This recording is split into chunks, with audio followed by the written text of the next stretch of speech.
So I'm going to switch over to sharpening, and I will stand up for this.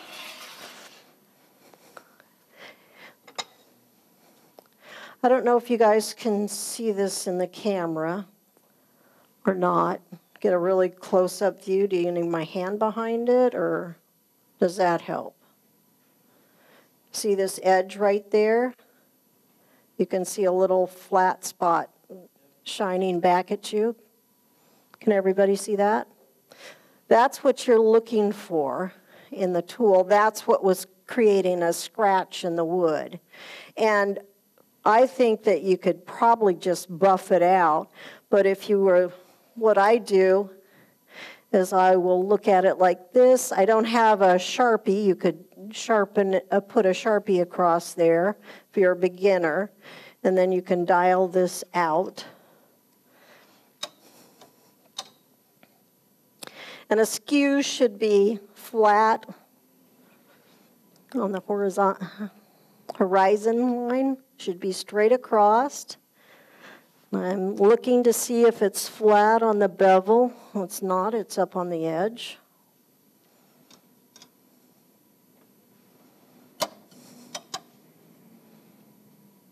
Oh, went the wrong way.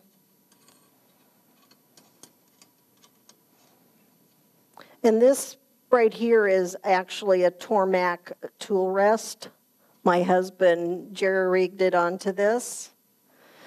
Not jerry-rigged, but he would hate it if he heard me say he jerry-rigged anything. He vastly improved it. No, I keep going too far.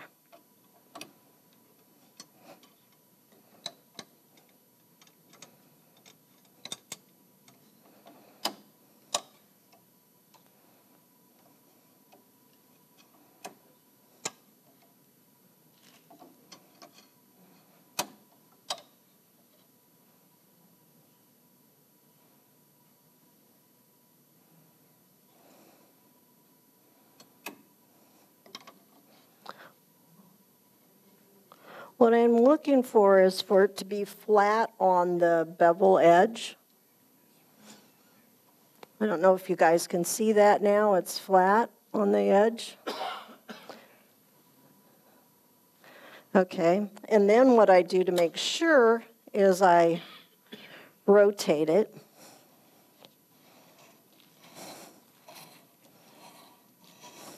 And then look at the edge, and I can see it's hitting right there and going all the way across it.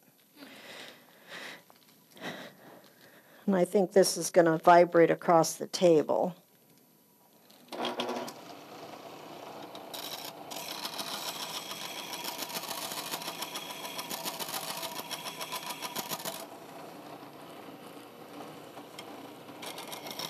And I usually count.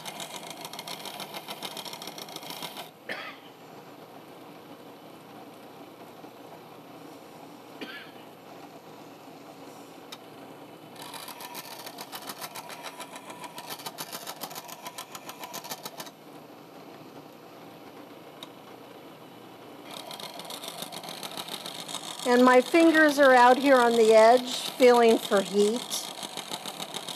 And where the heat, it's going to get hot first, is out here on this tip, because there's not much mass there.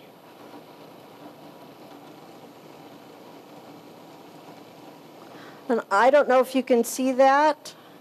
There's a very fine wire edge on the edge of it. Can you see that in the camera? It's just moving. So then I will go over here to the leather and watch for it to come off.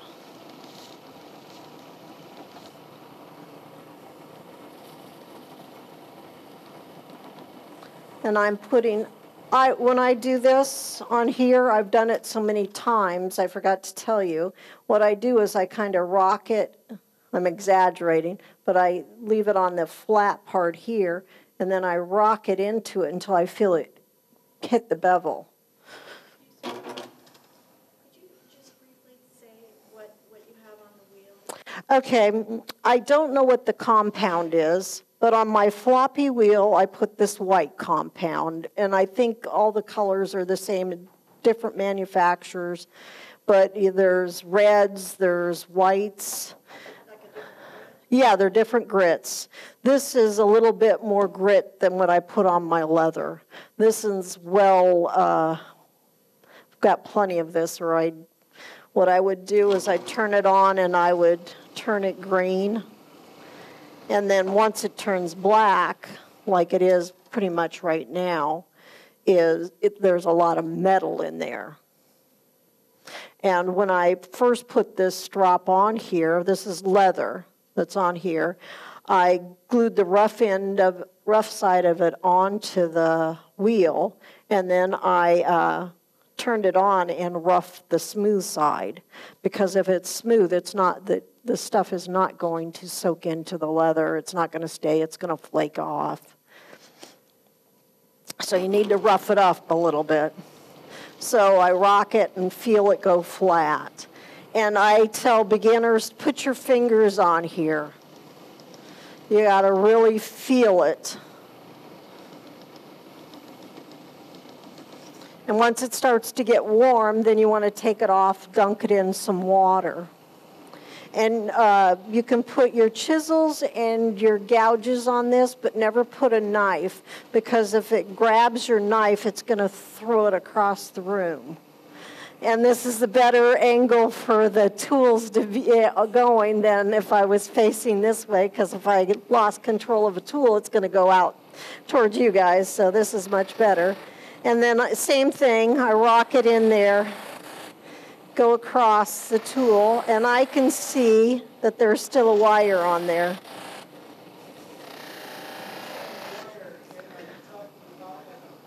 Yes, a wire edge, the burr, and on carving tools you want them to be off of there. And what will grab on this is this tip. The fibers will wrap around it, but I've got so much compound on there that it's probably not. Can you see the wire edge that's on there now? It's breaking up. It looks like a jagged edge across there. I'm wanting that to be gone.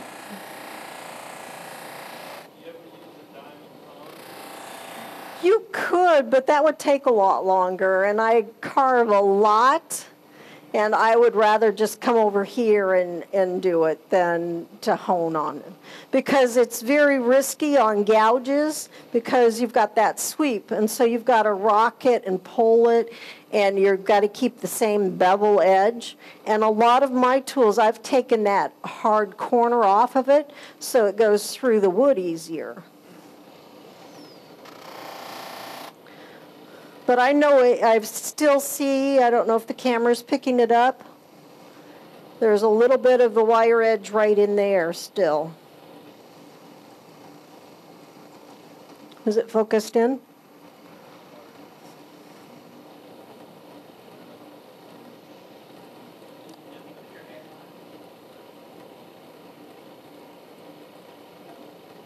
Can you see it now? It's very fine and it's very hard to see. It took me a long time. I'd always say, oh yeah, I see it. Until I got under a magnifying glass, and then it was very easy to see it, but you guys got the cameras to zoom in on it.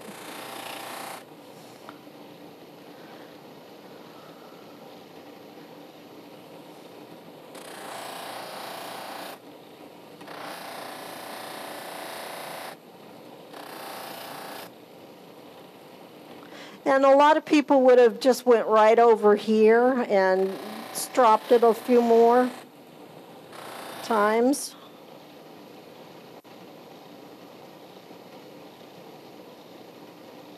I'm not putting my hand on the edge. I'm making that bevel. Okay, one spot.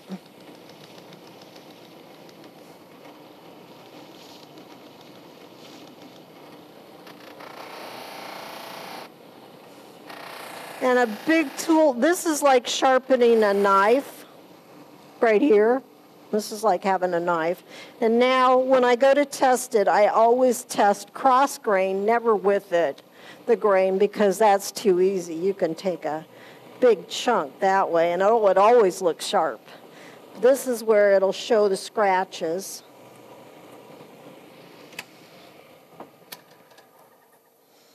And I can just see, this is a lot of tool to push through the wood. I don't see a scratch anywhere. And it's curling it very nicely. No scratches, so got rid of the burr. Now, I'm going to show you on the different veiners and V-tools. On mine, I don't use a lot of knives to sharpen. So to do it, if people that use a lot of knives, they wouldn't like that I have this divot right here because it's harder to sharpen your knife that way if you got a divot in here. But since I don't do a lot of knives, it doesn't bother me. And that's what I like right in here is because I can get the bevel on the side in there and get both sides of this. This doesn't need any sandpaper. And I do the same thing. I rock onto the heel, and I start here at the side, and I roll it over. This is a lot like the Ellsworth, and you have to kind of pivot from one foot to the other. And it's easier to lock your arms in here if you were to do it on a strop. Let's say this is a strop right here. When you drag it across here, is the camera on it?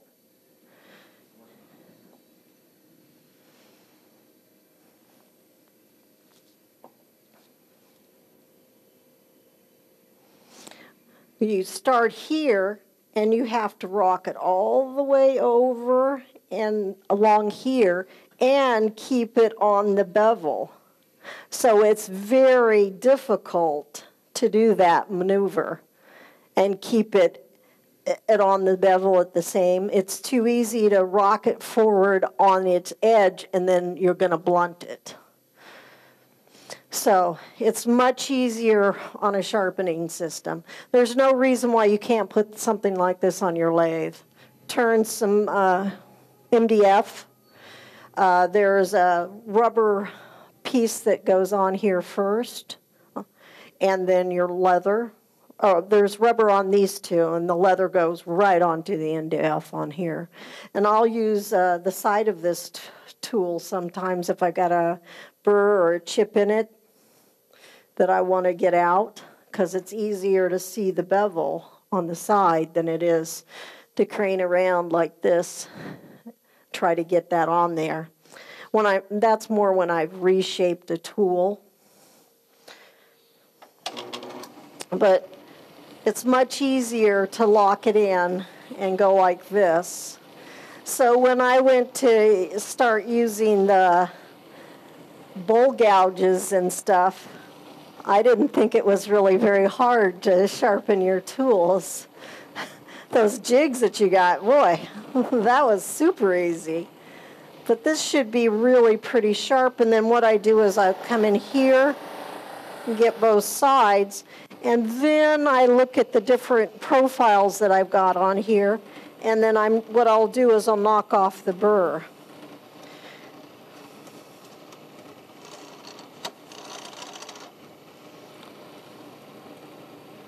I don't know if you can see, because can the camera see this? Do I need to lean over?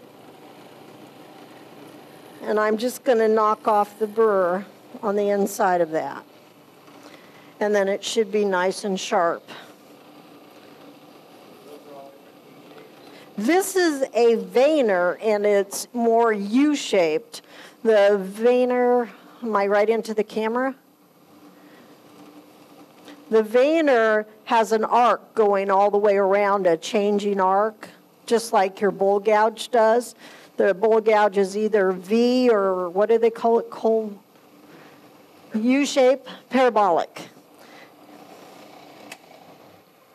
I don't know what was rattling, but not good. But yeah, and it's very hard to do that on just a regular strop or a stone to get that curve complete. You never want to sharpen the inside. You just want to use a compound. This is leather, and it's got a compound on it. And this is a paper wheel that I've shaped with a rasp to get different profiles. Now, V-tool, this is a 16.6 V, 35 degrees. And that is a challenge for most anybody. A lot of people hate trying to sharpen this, but it's my favorite tool, so I learned how. Same thing. This is 3 different profiles. There's a left side and a right side, and then there's a radius on the bottom. And so I count like to 10 on either side. And I just know that I've walked my arms in at this angle, and I'll put it on here, and then I've walked my arms, and I count. This is a little lower than my sharpening station at home. And then I've got it enough, so then I put it in that divot that I've got in my leather wheel and roll it. So I get the bottom of it. Then I'll come in here in the fabric wheel, floppy wheel, and I stick the V inside of it. And then I've shaped this to a very sharp point, the 35 degrees. And then I sharpen one side, I go down one side and up the other to get rid of the burr.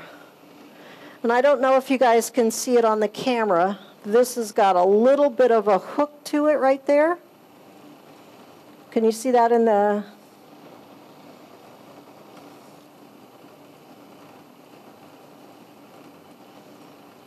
Can you see the hook on the very tip? It's very tiny.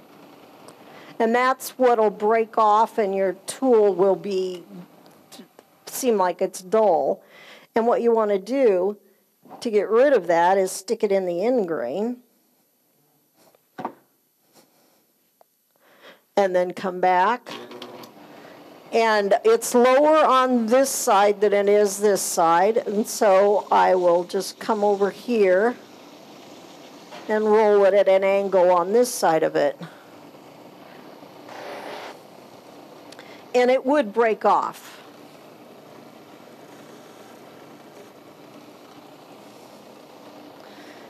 And then I'll test it across the grain. And you just know when it's a sharp tool. You can just feel it sliding through the wood. And the bottom of that cut is nice and crisp. But if I was to put it into the end grain, it would dull it fairly quickly. Knives, veiner. Now, this is a swept back V, or swept back, what did they call it? Well, this is like a 3 or an 11 that I've swept back. I wanted this tool, the V gouge.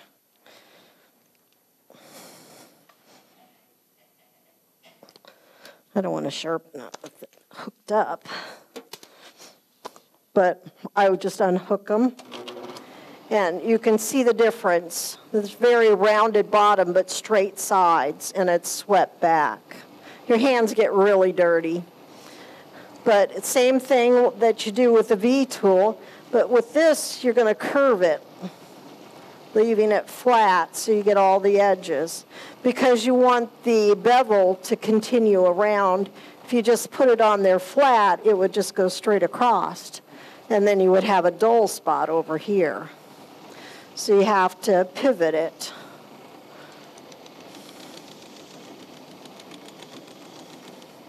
And then get the radius on the bottom.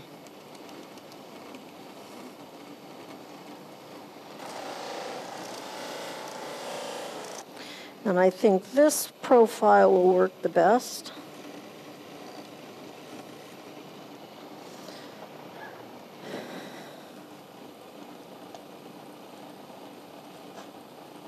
Ah, it's still pretty dull.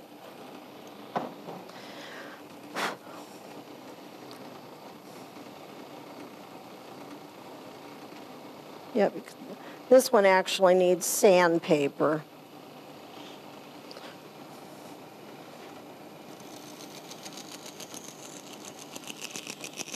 And I didn't put it on the tool rest because it wouldn't have worked. I would need a jig to get it to work.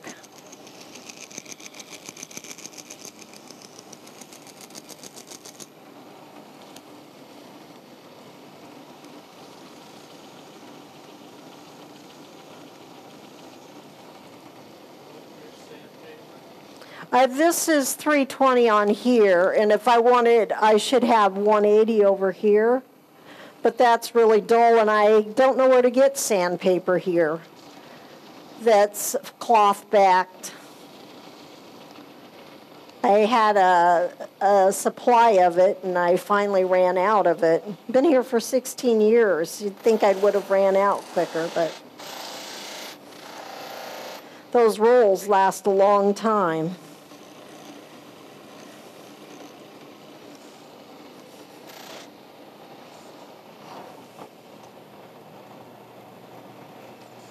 Ah, much better. Probably would have been easier to carve if I didn't have such a dull tool. Any other questions on different gouges? Like this one here.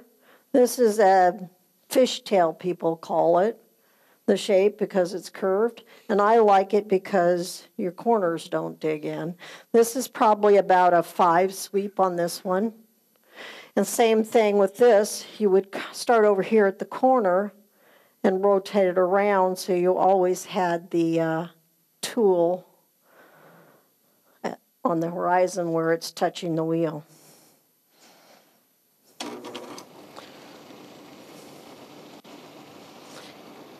And I think it's easier to learn to sharpen on this rather than on a stone or a ceramic.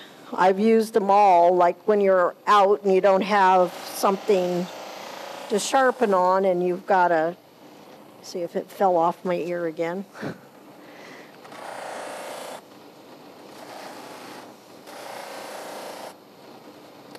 I don't know how we're doing for time. But you can see how it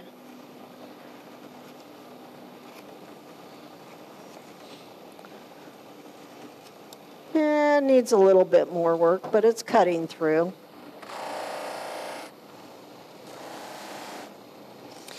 The last 5 years since I've started wood turning, I haven't been, now that just glides through the wood. But I haven't been carving as much. And I had to look at my tools. Okay, I don't remember. I used to know, okay, that light pink, that was V-tools, and the dark pink was veiners, and had little flowers stuck on the end of my tools, like that. The 5s are blue, and they're kind of worn off, but that was a dark pink for the V-tools. So I had them color-coded that way with flowers. Drove the guys crazy. I'm not borrowing that flower tool. But I don't know. I think we're doing okay for time. You have any other questions on sharpening? On your stroke, your groove is something basically you bored into that? Yes. I didn't cut it in there. That's just where I would hold the tool over time, and I would just pivot, and it just went that way. And I could do it with whatever size veiner that I'm using. I've got giant veiners. This isn't the biggest one I've got. But then you could just put it on there and use the whole wheel when you were doing it. But it did take time. I wouldn't cut it into it. It went in there pretty quickly because you're sitting there pressing on it. And it just, over time, you wear a groove in it. So you sort of carve space. Well, no, it's more pressure. It's more compressed than it is anything else. Yeah, because it's... Because, I would have to make it go down to actually carve into it. But yes, it's just pressing into the wood. Because on carving tools, it spins this way. It was really hard for me to get used to sharpening tools where it came down into the edge. How can that be sharpening? But yes, so it goes away. And if it did go down, then you would be sharpening here on the bottom of your... And I think it's harder to see it, the bevel, because some people do reverse the wires and they go down and they hold it down here, but I can never see the bevel. I wanted to feel, when I was first sharpening, I wanted to see it and feel it. There's jigs, just like I got all the jigs for the, the Tormac. They fit on here and work the same way perfectly. My husband mounted it at the right height, and you can do any of your mallet tools, any of them, you can make it work. But that one jig, it works just fine for normal straight across, but when you sweep them back or they're at a little bit of a skew, then it's more you need it freehand. They haven't come up with something for the swept back carving tools like they do with the gouges. I can't think of anything else. I think I covered everything. And this is the biggest thing, is learning what the tools are, whether they're gouges, knives, or V-tools, or veiners. And a lot of people think, oh, a veiner is a V-tool, but no, it's U-shaped. And they're either a number 11, an 8, or a veiner. And I don't know why it came up with veiner. No idea. Okay, thank you, Charlie. You're welcome.